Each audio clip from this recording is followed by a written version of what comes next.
Greetings and salutations, everyone. My name is Kirk, and welcome to my YouTube channel. Today, I'm going to be talking about my Week 6 tight end and quarterback rankings for the 2024 fantasy football season. Now, we're going to begin by talking about matchups in regards to sharing which defenses are allowing the most fantasy points per game on average to opposing tight ends and quarterbacks so that we can identify the most advantageous matchups as we approach Week 6. Additionally, we're going to go ahead and talk about each of these players on an individual basis, sharing with you guys my thought process and opinions while also presenting statistics in order to justify these overall rankings. Before we begin, again, if you're looking for my thoughts on an individual specific player, travel down to the description of the video. There are timestamps down there while you're there. If you have not yet already, be sure to subscribe. Besides daily videos, of course, we're putting out daily live streams every single day. After tonight's game between the San Francisco 49ers and, of course, Seattle Seahawks, I'll be live streaming here on the channel. If you have any questions, be sure to swing on by to get those answered. Thank you very much for all the support. Okay, so let's go ahead and begin by talking about the tight end position in regards to matchups. I've gone ahead and isolated receiving statistics allowed by each individual defense over the course of the first 5 weeks of the season. As you can see, the Kansas City Chiefs, Indianapolis Colts, Rams, Bengals, Ravens are the most advantageous matchups at the position, as they're all allowing over 10 fantasy points per game. And there are a lot of teams that, of course, given up a fair share of points to opposing tight ends. Therefore, we want to take advantage of these overall matchups going into the given week. I'll refer back to these statistics over the course of today's episode, but I also want to talk about some of the more disadvantageous matchups, perhaps the Tennessee Titans, Jets, Texans, Eagles. Now, a lot of these defenses perhaps haven't taken on elite tight end talent like a Travis Kelce or potentially a Trey McBride. Therefore, they haven't been really exposed to getting points dropped on them because they've taken out, like, Chigoziem Okonkwo, or they've taken on Cade Otton in the early weeks. Either way, going forward, as we progress, I'll refer back to these statistics. We'll talk about some of the more difficult and or advantageous matchups as I present my top 17 tight end rankings. So let's go ahead and begin with our number one. It is George Kittle, who plays later tonight against the Seattle Seahawks, a division rival game. Again, the Seattle Seahawks thus far this season, they're allowing 8.52 fantasy points per game and a half PPR to opposing tight ends, just off of receiving statistics isolated. The 13th best matchup, and of course, regardless, we are auto-starting George Kittle, especially considering his last 3 performances. We have 3 consecutive games in which he's been given enough opportunity, 24 total targets, that have led to 3 receiving touchdowns, 1 in each individual game. And even if we go back to last season against the Seattle Seahawks in Week 14, 3 receptions for 76 and a receiving touchdown. There's a lot of potential for upside for George Kittle tonight. And of course, is coming off of most recently a game against the Arizona Cardinals in which he was able to tack up 12 targets and 8 receptions. I'm expecting a lot of success. Now, speaking of later tonight, for those of you who are trying to take advantage of the new customer pick of Brock Purdy, 0.5 total yards, be sure to travel down to the description and check out Underdog. At this current moment in time, if you sign up using code Andrew and make a first-time deposit minimum of $10, not only are you going to be able to take advantage of that overall pick, you'll be able to claim the first-time deposit offer and get my rankings sent to you every single Sunday morning for the remainder of the season. These rankings are by position, by tier, half PPR, full PPR, top quarterback, running back, wide receiver, tight end, kicker, defense, and flex. So for those of you interested, be sure to take advantage of the opportunity. Check out the map to the right side of the screen to determine your eligibility. And if in fact you are not eligible based on your location, or if you used a code in the past, you can also go ahead and check out the Patreon for rankings. Thank you very much for all the support. All that information down in the description. All right, our number 2, the thumbnail of today's episode, is Brock Bowers. Similar to George Kittle, coming off of a performance of 12 targets, 8 receptions, and an incredible overall week. Now, in the absence of Davante Adams, we should be able to see very similar performances out of Brock Bowers, not on a consistent basis, but at least over the course of the season a couple times, enough to where it could very much so launch him into being a top 5 tight end for the remainder of the fantasy football season. Now, obviously this week they take on the Steelers, the 14th best matchup, allowing nearly 8.5 fantasy points per game. And without Davante Adams and the overall target share that he is stealing, and Brock Bowers only really having to compete with, Trey Tucker and Jacoby Myers, there is a lot of potential for upside. I know that the quarterback change from Gardner Minshew to Aiden O'Connell does provide a little bit of uncertainty, but Aiden O'Connell proved last season that he could certainly be a valuable potential prospect and funnel target his best players, which I anticipate him to do with Brock Bowers going forward. Our number 3 to close out the S tier is Trey McBride. Trey McBride had multiple opportunities to score touchdowns, unfortunately wasn't able to haul them in. Last week against the San Francisco 49ers, early in that game, dropped a touchdown at the pylon, could have very easily made himself a double-digit fantasy point producer, wasn't able to bring that in. And late in the game, unfortunately, instead of getting the ball in the direction of Trey McBride, the backup tight end Elijah Higgins scored the game-winning touchdown for the Arizona Cardinals. Either way, they have the 7th best matchup. The Packers are allowing over 10 fantasy points per game. Most recently, we have seen LA Rams tight ends combined for 9 catches, 68. Minnesota tight ends, 4 for 25 and a touchdown. And even Tennessee Titans tight ends combined for 8, 67 and a touchdown against the Green Bay Packers defense. I'm expecting a lot of success out of Trey McBride within the given week. Number 4 is Sam LaPorta, who's coming off of the bye week and hopefully is going to be at 100%. Because from what we've heard from Dan Campbell, the head coach of the Detroit Lions, he said, and I quote, that LaPorta is looking the healthiest that he has looked since the beginning of training camp. And that is a huge sign that could potentially lead to the upside of LaPorta in the upcoming future. Again, LaPorta last season scored 10 receiving touchdowns. He has yet to score one. Going forward, once in fact he starts to score these touchdowns, we're going to see a lot more fantasy relevance from him in comparison to what we have seen thus far this season. And especially considering the lack of overall target usage we've seen, I expect those numbers to continue to rise. This upcoming week, they take on the Dallas Cowboys. Last season in Week 17 against the Cowboys, 12 targets, 7 receptions, 84 receiving yards. We're hoping for similar numbers for Sam LaPorta. Number 5, we have Jake Ferguson. Speaking of the matchup against the Dallas Cowboys, look, the fact of the matter is Jake Ferguson is a premier target within this offense and is an auto start every single week. Each of the last 3 games, he has been able to accumulate 6 or more receptions. As long as your tight end is being given that level of opportunity, they are an auto start every single week, especially considering there are very few tight ends in the overall landscape that are even remotely close to that number. Either way, considering the Dallas Cowboys will most likely be in a negative game script and the Detroit Lions secondary is pretty much their weakest part of their defense because, of course, they have an elite run-stopping front, I'm expecting a lot of production out of course, the receiving core of the Dallas Cowboys, but also Jake Ferguson, considering he has established himself as a top 2 target within this offense. Moving on to our number 6, we have Tucker Kraft. Look, Tucker Kraft has played incredibly well over the course of the last 2 weeks, and many of you may point to the fact that Luke Musgrave and Christian Watson have been injured throughout the span of time. But even prior to those 2 players getting injured, we had seen Tucker Kraft playing 80+% of the offensive snaps in every single game. So if we're going to continue in the direction in which, of course, we're getting more opportunity in the direction of Tucker Kraft, regardless of the injuries that surround him, of course, he's going to lead to his overall success. I mean, just most recently, we have seen tight ends versus the Arizona Cardinals put up huge numbers. The Detroit Lions, 6 catches for 70 receiving yards from their tight ends. Even George Kittle this last week, 8 catches, 64 and a touchdown. Tucker Kraft, who's coming off of back-to-back games of scoring a receiving touchdown, as long as he is given the opportunities near the red zone, of course, he's going to be a threat for fantasy going forward. Number 7, we have Kyle Pitts. I'd like to hope that Kyle Pitts will continue to get himself a high volume of target share, but despite the fact he got himself 8 targets, 7 receptions, 88 receiving yards, he was still the number 4 receiving option within the offense behind Drake London, Darnell Mooney, and Ray McCloud in terms of total targets. And that was a game in which it went to overtime, and the offense had 58 total passing attempts. If we get into a situation where Kirk Cousins only has 35 passing attempts, we may see maybe 3 or 4 targets go in the direction of Kyle Pitts within an upcoming week, which definitely is risky. Either way, they do take on the Carolina Panthers, a top 10 matchup at the position, allowing over 10 fantasy points per game. So we're going to hope that, of course, the opportunity goes in the direction of Kyle Pitts because the matchup is advantageous enough to get him into the top 7 conversation going into the given week. Moving on to our number 8, we have Dallas Goedert. I mean, listen, in the absence of A.J. Brown and Devontae Smith, Dallas Goedert had taken over this offense and had himself incredible weeks back-to-back. Now that they're coming off of the bye week and they're fully healthy and we will get the services back of Devontae Smith and A.J. Brown, of course, Dallas Goedert is going to take a step back within this offense. But we have to remember that Kellen Moore, the offensive coordinator, as the offensive coordinator formerly of the Dallas Cowboys and Los Angeles Chargers, he heavily wanted to utilize the tight end position within those offenses. So going forward, I would not be surprised if Dallas Goedert has now established himself a premier role within this offense and is going to continue to garner a high volume of targets going forward. Taking on the Cleveland Browns, this is going to be a positive game script. We have to hope that he's able to accumulate all of his statistics prior to that fourth quarter, because that fourth quarter will probably lead to the Philadelphia Eagles just running out the clock throughout this overall game. Moving on to our number 9, we have Tyler Conklin. I mean, look, the fact of the matter is Tyler Conklin has seen 23 total targets in the last 3 games. He takes on the Buffalo Bills, who have been dominated by opposing tight ends as of late. We're talking about Miami, 7 receptions for 61. Jacksonville, 4 for 21 and a touchdown. And Houston, 6 for 40. Now, that doesn't seem like a dominating factor, but overall, in terms of the grand scheme, 7.5, potentially 8 fantasy points within the overall scoreline of Tyler Conklin going into this upcoming week would be a perfect overall start at a top 10 capacity. We'll take those numbers, especially considering what the rest of the tight end position has looked like. Most recently, Tyler Conklin in that London game coming off a performance of 6 receptions, 55 receiving yards on 9 targets. Hopefully the target share continues to stay consistent going forward, even with the offensive coordinator change.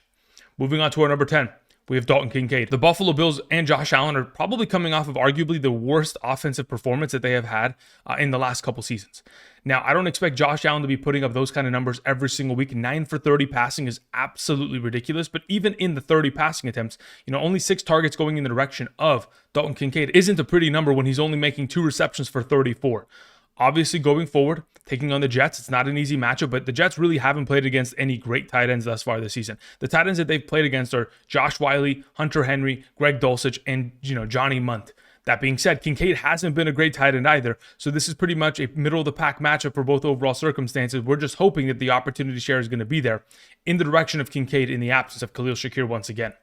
Number 11, we have Dalton Schultz. Look, in the absence of Nico Collins, going to the injured reserve, there is an opportunity for Dalton Schultz to, impact this offense more than he has thus far this season. We don't know if the running game is going to be, consisting of Joe Mixon going into this week, but we do know Stephon Diggs, Tank Dell, Dalton Schultz. They'll never leave the field. All three are going to be in every single implicated play. So the expectation taking on the New England Patriots, the 12th best matchup at the position, is that Dalton Schultz should be a solid play within the upcoming week. If he's available on the waivers, be sure to pick him up.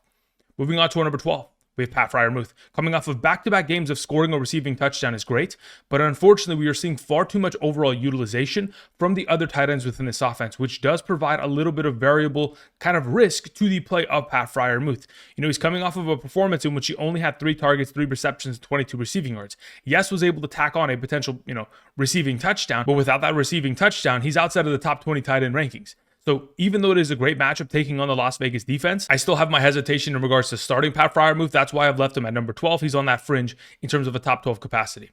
Moving on to Evan Engram at number 13. Now, again, we are anticipating that Evan Engram is going to play in London against the Chicago Bears. Now, if in fact he doesn't, so be it, he doesn't play for your team. We'll know that by Sunday morning. Do not forget this upcoming Sunday morning, the live stream begins at 6 a.m. Pacific Standard Time prior to the 6:30 a.m. start of the Jacksonville Jaguars taking on Chicago in London. Now, do not forget, Evan Engram is a good football player. For those of you who have somehow, some way forgotten, last season in games in which he played with Christian Kirk was averaging 6 receptions per game. In games without Christian Kirk was averaging 8.3 receptions per game. Understand that he is a target funnel within this offense, and when healthy, is going to dominate. Number 14, we have Cade Otton. Look, the fact of the matter is Cade Otton, very similar to some of these other tight ends, has seen themselves a lot of success as of late in terms of opportunity. From weeks 3 through 5, averaging 7 targets per game, and even though he has only been averaging 6.77 fantasy points per game, that's primarily because he hasn't found the end zone or a high level of overall yardage. But this upcoming week, taking on the New Orleans Saints, the 11th best matchup at the position most recently, Kansas City tight ends, 12 catches for 104, Philadelphia tight ends, 10 catches for 170. We have seen, dominating production against this New Orleans Saints from tight ends. So why not Cade Otton going into the upcoming week, considering, of course, Mike Evans is going to be nullified by the overall efforts of Marshawn Lattimore. Number 15 is Isaiah Likely. When you get 3 targets, we are not anticipating for it to lead to 2 receiving touchdowns. So going forward, if in fact the overall target share of Isaiah Likely does not increase, do not expect the receiving touchdowns to stay consistent. Now, that being said, we have seen Isaiah Likely outsnap Mark Andrews in each of the last 3 games, weeks 3, 4, and 5. So as long as we're going to continue to outsnap Mark Andrews, get yourself more and more opportunity every single week, and this is expected to be the highest scoring game based on Vegas's overall total, the expectation is that Isaiah Likely should be implicated for a pretty solid week within the overall performance.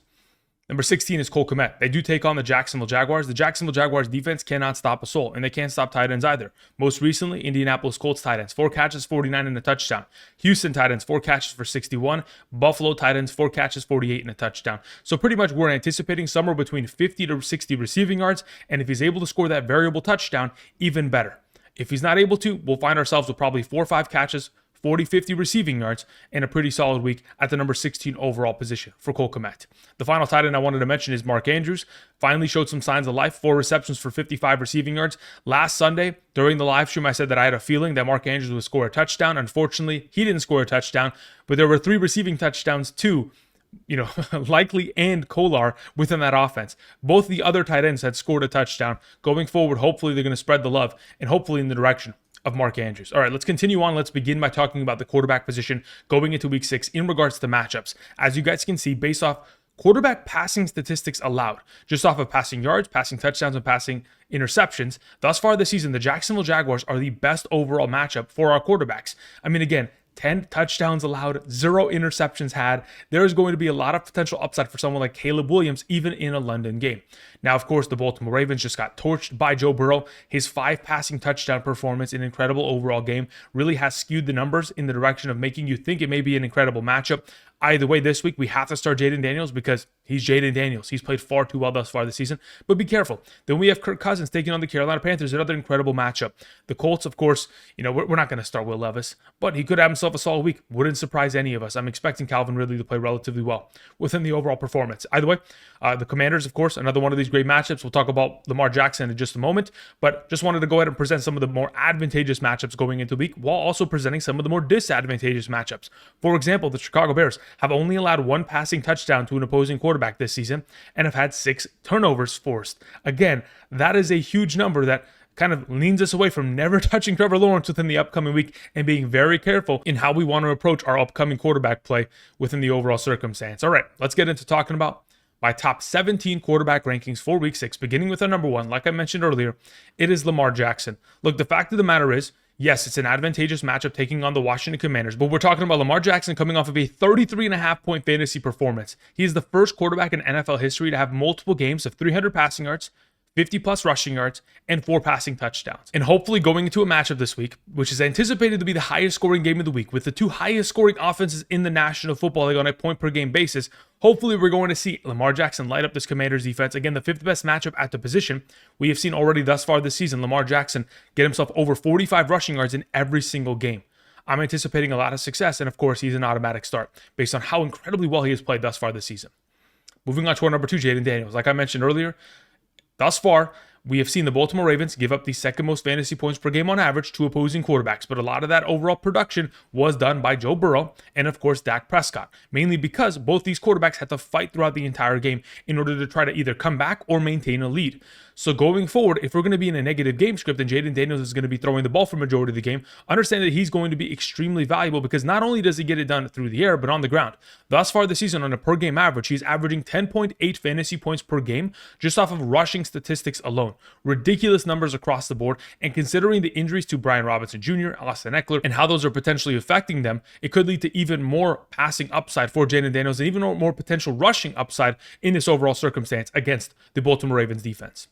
Number 3, we have Jalen Hurts, who is coming off of the bye week and finally has the full healthy services of A.J. Brown and Devontae Smith. The only thing that worries me is that they're playing against the Cleveland Browns. The Cleveland Browns, amongst all teams in the National Football League, have the 3rd fewest points per game on average, only ahead of the New England Patriots and Miami Dolphins. Just to put it into perspective, the Browns aren't a threat.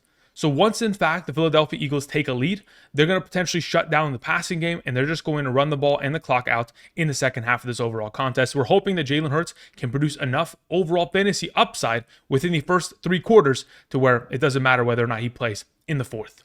Moving on to our number 4, we have Joe Burrow, who's played incredibly well thus far this season. He's coming off of an almost perfect game, but still lost. I mean, again, there have been multiple instances over the course of this season in which the Bengals offense has looked great against Washington, most recently against Baltimore. I mean, he's coming off of a week of 5 touchdowns, 392 passing yards, and still ends up losing. They're 1-4 currently. Their backs against the wall, and they take on the New York Giants. I'm anticipating that Joe Burrow and the boys are going to light up this defense, a defense that is the 8th best matchup at the position and have allowed a 70+% passing completion percentage by all quarterbacks that they have faced thus far this season on average.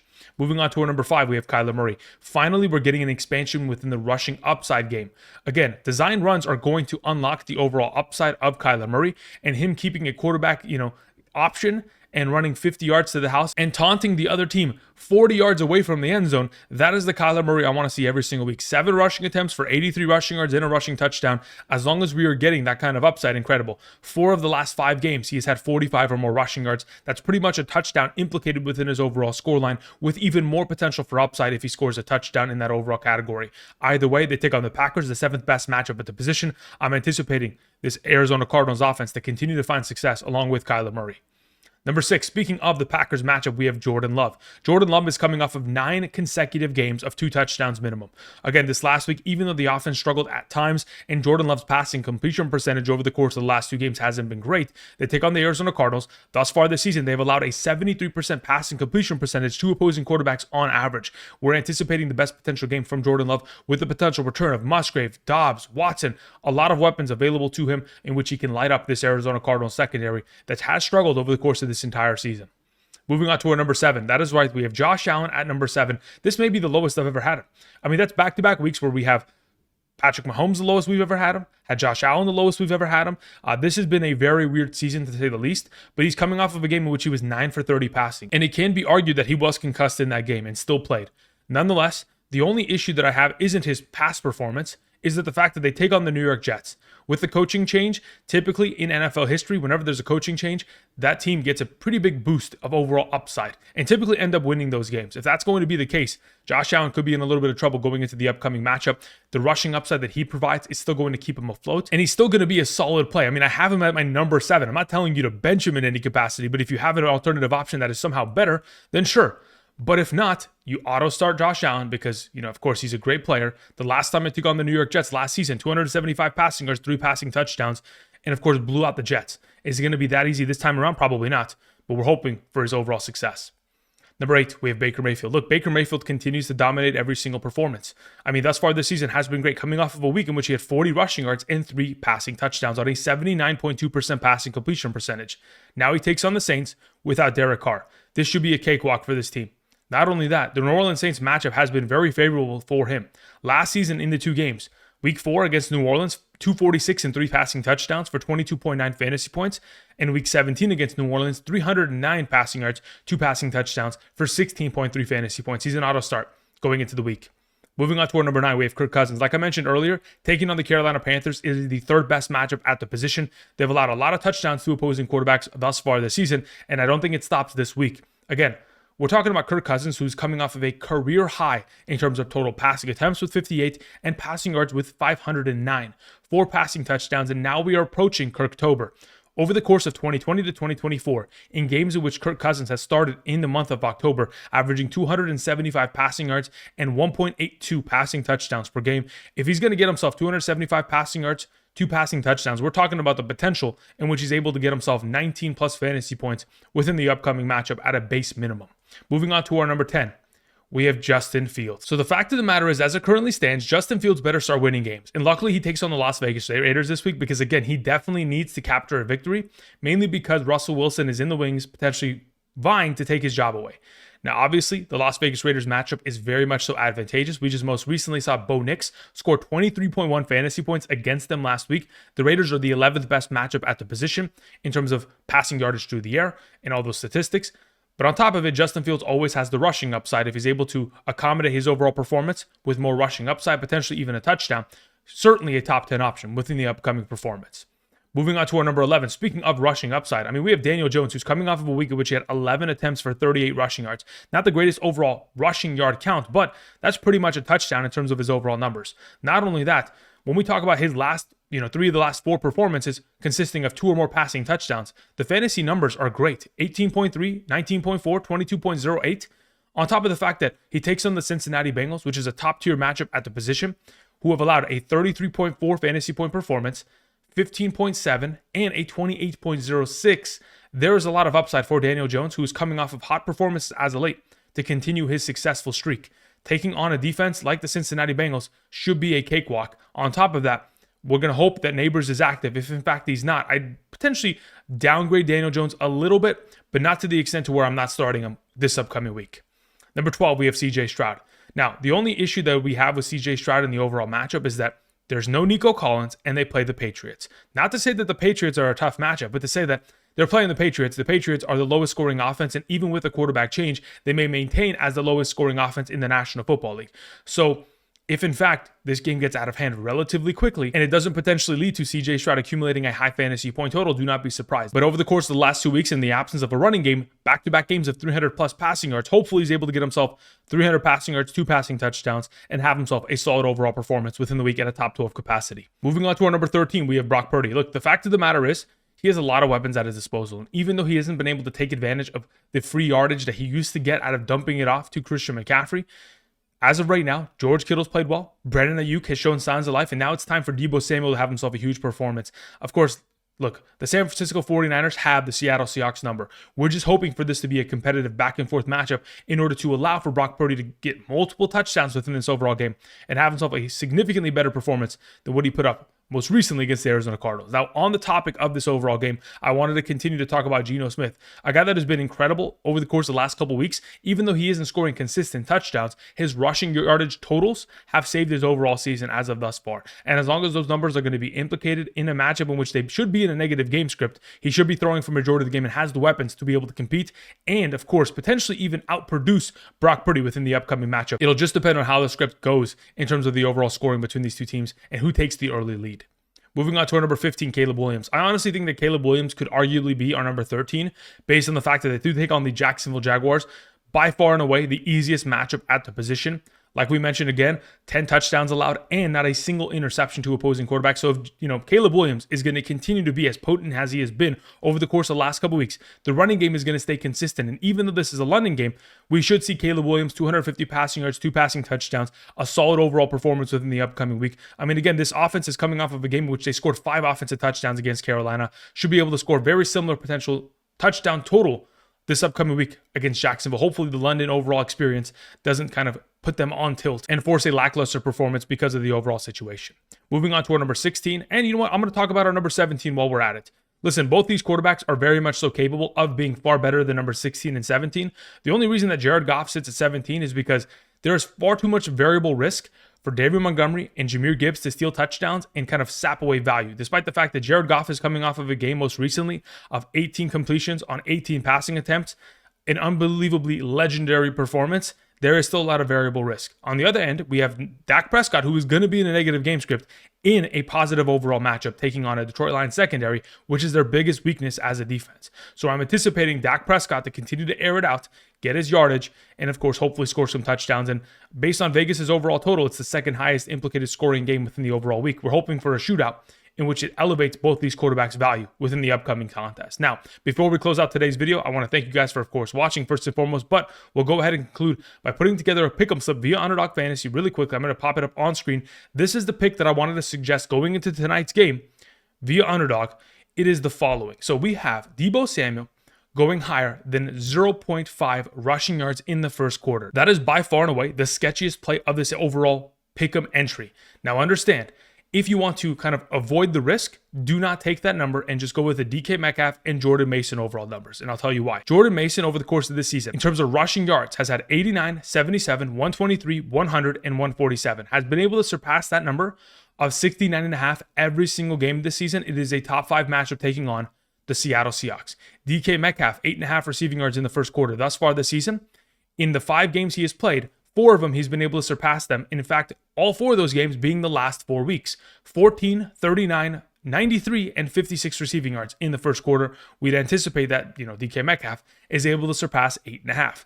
Now, Deebo Samuel, the only reason I feel confident even potentially suggesting this number is because he's been able to accomplish this in 3 of the last 4 games he has played. 2, 8, 14, and 0. Of course, there is potential for him to be able to surpass this number because in each of the last 2 games in the first quarter has been given multiple rushing attempts in the first quarter and has been able to surpass that number. It's a sketchy potential overall play, 15 for 73.8. Again, if you want to avoid the risk, go with DK Metcalf, go with Jordan Mason, or if anything, avoid them all, put in your own potential pick'em entry via Underdog Fantasy. Again, if you guys are interested, link down in the description, use code Andrew. Take advantage of the free play of Brock Purdy, of course.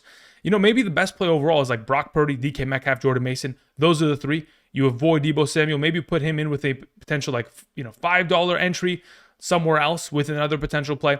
Either way, do what you will. I'll talk to you guys later tonight after the football game. Best of luck.